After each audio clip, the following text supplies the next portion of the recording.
I have been thinking quite a lot about this idea of organic and unorganic, but not when it comes to food and things that we ingest.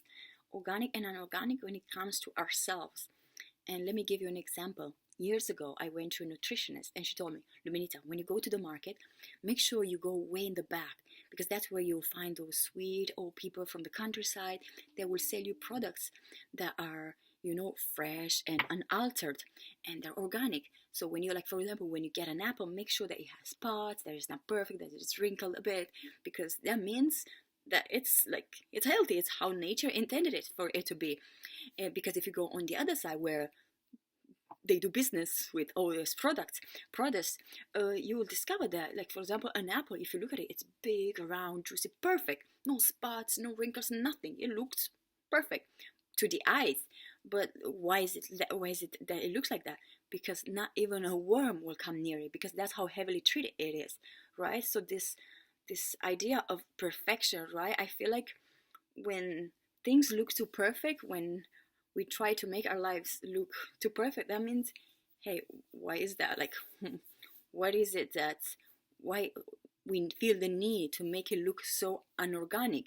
Because what's organic, right? It's nature's way to show that imperfection, all that. And I feel like with how the world is right now, I feel like there's so much pressure on our lives to be a certain way. It's like somebody from the top dictates. It's like, okay, this is what perfection is. This is what fulfillment is. This is what happiness is, right? And we all like go like sheep, okay, to the beat of that drum. That it's not our own. I mean, it's not our own music, and it's just noise. And we just go and become copies of a copy of a copy of a copy. And what happens, like when you copy a Xerox, right, for too long? It's like you can't even see what's written there. And I feel like that's the danger, because if we go after trends and trying to paint this picture perfect of ourselves and our lives and who we are, we might do it from a place of not authenticity, not in a way that is organic, but because something or someone tells us. And a lot of time it's this pressure. It's a lot of it is unconscious. And but if we're like doing the work, it, at one point it becomes conscious, and you have to ask yourself, hey, why am I doing this? Is this my life? Like, does it match my values and the things that I stand for? Or am I just a copy of a copy of a copy of a copy? And I think that there's so much power in that, and to just stop and look around, just like, hey, what am I doing? Where am I going? Is this how I want to live my life? And the interesting thing is, like, when you start living your life in a way that's organic, it might not be glamorous. It might not be, because what's organic, like if you look in nature, right, there are spots, there are like all these imperfections, which makes it so beautiful. And it might not be like so shiny and glamorous, but guess what? It will taste so good. Just like an apple that is organic and one that's not. It like looks perfect, but you eat it and it's like, so what did I pay for? Because it looks like an apple, but it doesn't have any taste.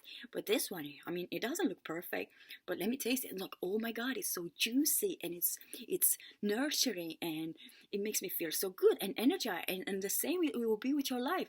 If you like start living your life from a place that is authentic, with integrity, and that it matches your values, you begin to realize, hey, I don't need to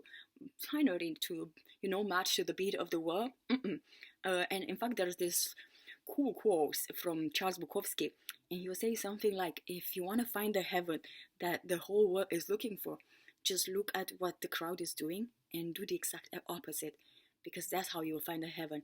And of course, you don't have to like, okay, let me see what they're doing and do the exact opposite, but you realize that as you intuitively listen to yourself and listen to your inner guidance, to your heart and intuition, you will go on a different direction. And looking back, you realize, hey, I'm not marching to the beat of the world. So I'm actually, what I'm doing, like to the outside world, may seem like crazy. It may seem like, what is she doing? She's like going against the flow of life and all these trends. It's like, but actually, that's where that's where your life is. That's where your pattern. That's where your purpose, your fulfillment, your happiness, your joy. And I often think about this idea how, I mean, for me, how I call it is God, right? But you can call it source of this infinite intelligence that creates and moves everything. They created the whole universe. And I'm thinking, this is an infinite, unlimited power. It has no limits, no boundaries. And for us to think that, oh, there's only this much that we can do, this much that we can be, I think that's so dangerous, because that comes like from the mind, from the ego, not from your spirit, your heart, which is like infinite and connected to this divine source. And when you align with that, you be directed to and guided to do things that maybe nobody has ever done before. And that's beautiful, because you don't want to just to like be a copy of a copy of a copy of a copy, just to blend in, just to fit in. And for what? You'll feel like when you go to bed and sleep at night, you're like, I'm not happy with myself. And then you wonder why. Well, that's why. So I think it's so important to just be brave enough, courageous, and just stop. Freeze. Freeze. If you saw a Truman Show, you know what I mean, or the Matrix. Just freeze. I was like, okay, let me see, and just pause and give yourself time throughout the day, throughout your life, to just pause, and maybe like get a notebook, a journal, and ask yourself. And you be surprised to realize that when you ask a question, the answers come, and they don't come from here. They come from here, and from a deeply profound and meaningful place. And the more you do that, the more you realize that you don't have to be like everybody else, because that's not how we were intended to be, copies of copies of copies of copies. We were created unique, and that's where our fulfillment and our happiness and our joy lies. And it is my hope that you will find the courage to step back, look at everything that's happening within you and all around you, and dare to put your life under the microscope and get rid of the things that are not in alignment with what you know in your heart, and align yourself with the life you came here to do. That's my hope for you and everybody in this whole wide world.